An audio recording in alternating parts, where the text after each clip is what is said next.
আমি খন্দকার জিল্লুর রহমান আনোয়ার, আমার দেশের বাড়ি ভোলা জেলা বোরহানুদ্দিন থানা সাসরা ইউনিয়ন খন্দকার। এই জন্য উনি কইছে ভোলা দিতে। আচ্ছা ঠিক আছে, আপনি দেন, আমি আসি। স্যার আমার প্রথম হাঁটুর ব্যথা অনুভব হয়েছে, আমি বরিশাল গেছি, ওই আনোয়ার হসপিটাল আছে একটা, ওখানে এত হাসপাতালের নাম বলা যাবে না, ডাক্তারের নাম বলা এমনি ওরা খেপা।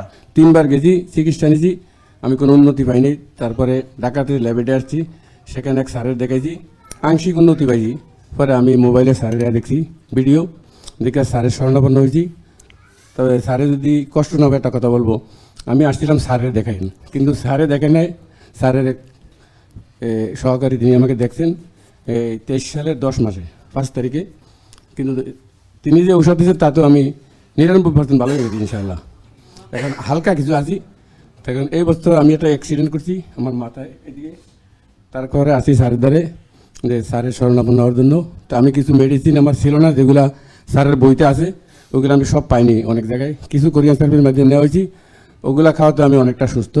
আর ডায়াবেটিস ওটা আমার তেমন খাওয়া লাগে না, না খাইলেও চলে। আল্লাহ ভরসা। এখন আজকে বর্ষা এখন এখান থেকে ইনশাল্লাহ খেয়ে ভালো যাবে ইনশাল্লাহ। থ্যাংক ইউ বাবা, আসসালামু আলাইকুম। তো ওনার মনে কষ্টের একটা জবাব দেই, বসেন। সেটা হলো, দেখেন আমার পক্ষে যদি সবাইকে দেখা সম্ভব হইতো, কে জানে আসেন এখানে আসেন, আমি তো সবাইকে দেখিয়ে দিতাম। আপনারা আজকে আমাকে দেখাইতে চান সবাই? আচ্ছা আচ্ছা, তো এখন আমি কি পারবো চাইলে? তাই নাকি? তাহলে আসেন। ও হ্যাঁ, দেখতেছি তো, ঠিক আছে, সবাই দেখতেছি, চোখ খোলা আছে, চশমাও আছে, পিছনেও দেখতেছি। এই যে ভাই ওই যে দাঁড়িয়ে আছে, পিছনে হাত দিয়ে মাথা চুলকাইতেছে, আবার দাড়ি চুলকাইতেছে। হ্যাঁ দেখছি দেখছি, হ্যাঁ দেখে বলছে, তাহলে তো হয়ে গেছে। তো দেখলাম তো বাবা, খুশি তো হয়ে গেছে, শেষ। আসলে কথা হলো যে সিস্টেম সিস্টেম জাহাঙ্গীর কবির না থাকলেও আপনি ভালো থাকতে পারবেন, যা যা নিয়মকানুন মানতে হবে। আর আমাদের ডাক্তাররা আছেন, বিশেষ কিছু লাগলে ওনারা ব্যবস্থা করবেন। কিন্তু উনি বললেন না 99% ভালো, তাহলে বিনা পয়সায় 99% ভালো হয়ে গেছে, বিনা ভিজিটে। আর ভালো হইতে হইলে আমাকে দেখাইতে হইলে, যদি ভালো হওয়ার জন্য এটা শর্ত থাকতো যে জাহাঙ্গীর কবির এটা না দেখাইলে ভালো হইবে না, তা আমি কি করতাম?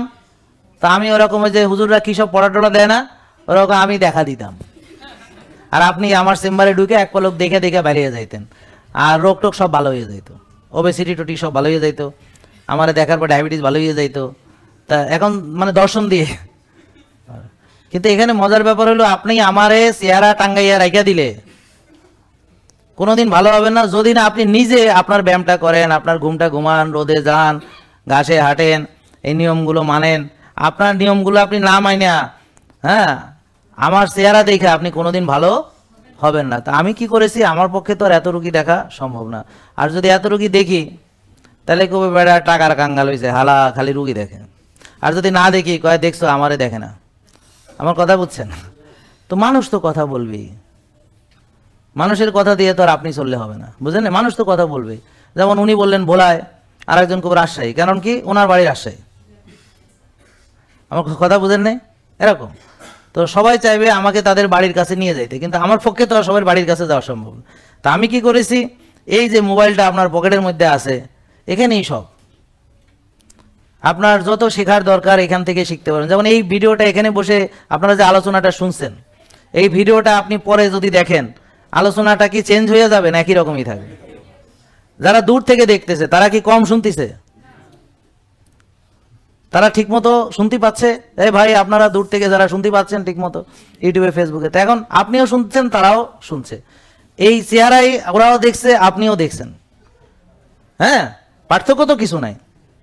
আর একই কথাই বলছি আর বলছি, আমি বলেই যাচ্ছি। আসলে মূল কথা হলো, সুস্থতার জন্যে আল্লাহর কাছে সাহায্য চান, আর নিয়ম কানুনগুলো আল্লাহর দেওয়ারগুলো আগে মানেন, তারপর লাগলে দুই একটা আমরা যে বলছি এর সঙ্গে অ্যাড করেন। আগে তো আপনি শুরুতে যে স্টেটমেন্ট দিয়েছি বুঝেননি, যে একটা লোক যদি প্রকৃত খাবার, আল্লাহর দেওয়া খাবার পরিমিত খায়, বারবার না খেয়ে ক্ষুধা পর্যন্ত অপেক্ষা করে, ক্ষুধা থাকতে থাকতে খাওয়া শেষ করে, রোজা রাখে, ব্যায়াম করে, ঘুমায়, ভোরে ওঠে, রোদে যায়, ঘাসে হাঁটে, ওর রোগ থাকবে না, শেষ। তাহলে এই কটা কথা তো কোরআন হাদিসে আছে, তো সে কটা মানেন।